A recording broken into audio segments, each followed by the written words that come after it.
Hi team, I'm very excited. Today we're going to go over Pick's theorem. Now this came up at the last workshop, at the July 14th workshop. Michael, one of the teachers that was there from the Hagashi school, brought up this wonderful theorem, and I want to touch upon it right now in this next video. The MTEL math problem for this week is going to be on Pick's theorem, and I definitely want you to know this because I think it will help you with a lot of different types of problems.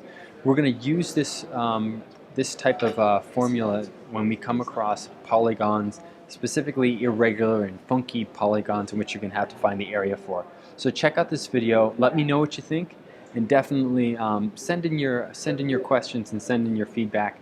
Mike did a great job of pinpointing at the workshop a new and creative strategy to use to solve these problems, and that really makes a huge difference. So I wanted to include this, and I also wanted to shout out a thank you for Michael and the Hagashi School. Hope you enjoy this. Have a wonderful day. Bye-bye.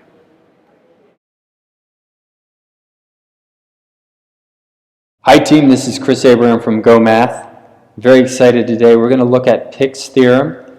Now, Pick's theorem is this is an idea that's been around for a while, but it came out in a workshop last week. One of the teachers, Michael from the Hagashi school, he brought up Pick's theorem, and I was doing the workshop. I'd never heard it before. I was like, what's he talking about? But it actually came out to be such a helpful tool. I'm posting this right now, and the MTEL Math Challenge of this week is all about Pick's theorem, so definitely check it out. I think you'll find this very helpful.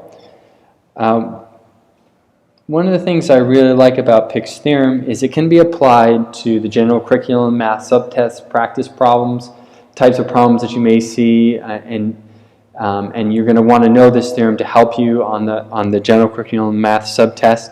But it also could be applied to the other MTEL math exams. For example, the 47, the 50. You could see something like this on the 47 or the 51 or the 53. So this is a really good one to know. So here's how it goes.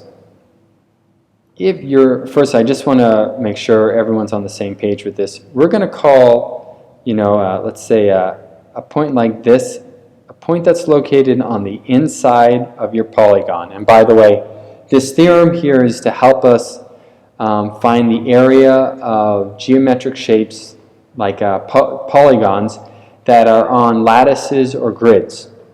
Now there's a whole bunch of different ways to do this, but let's just focus on how Pick's theorem works. Let's say I was given this irregular polygon on this grid here, and I wanted to know the area.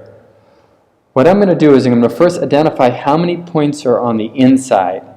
In this case, when I count them all up here, 1, 2, 3, 4, 5, 6, 7, we have 7 inside points. So I'm going to say I is equal to 7. And then you want to be able to identify not only the inside points, but then you also want to identify the border points, or you could think of the outside points of the polygon. But for this formula, you want to think of these points here as border points. So I'm going to circle these.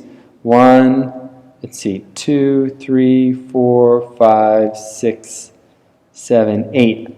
I've got, for my border points, I've got 8. Now the way that this formula goes, you take your inside points and you want to add half of your border points. And then you want to minus 1.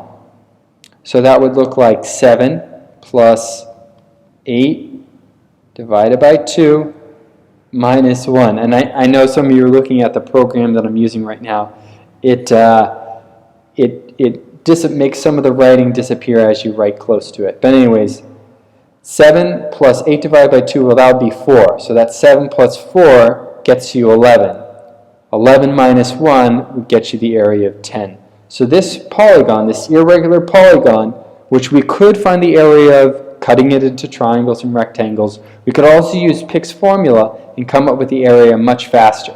And in this case, it has an area of 10. Let's look at some other problems. So we have another one here. Let's use this other one to help us out. We have to always remember the formula. So the formula goes, the area of this shape here, let me tone this marker down just a little bit.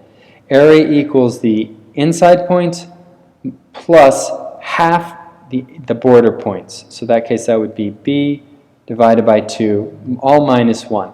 Our inside points are just these two.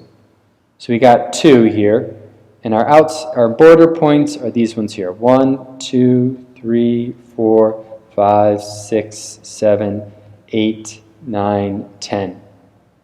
So now if we do it out, we'd get something like 2 plus 10 divided by 2 minus 1. So 10 divided by 2 is the 6.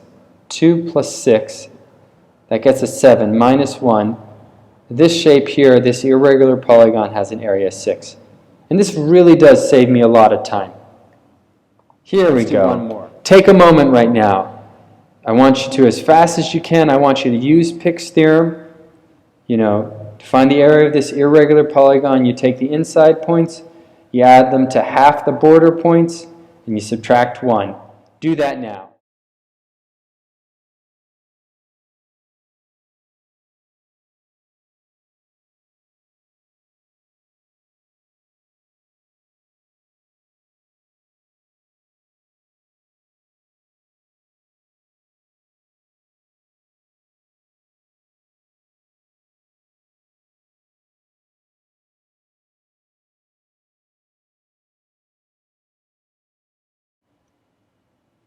Hi team, so hopefully when you did this out, you identified that there were 31 inside points, and then when you look through it and you circle and you identified carefully that there were 15 border points. You use the formula, inside points plus half the border points minus 1 would get you the area. And when you do this all the way out using Pick's theorem, you get 37.5 very quickly. This isn't a hard one to do. I definitely think you should use this on the General Curriculum 03 Math subtest. You could also probably apply it on various other different types of problems that might come up in the 53, the 47, or the 51. This is a very usable and applicable formula. So I want you to memorize it to help you with the area of irregular polygons. Thanks, team. Hope you enjoyed this. Have a wonderful day. Bye-bye.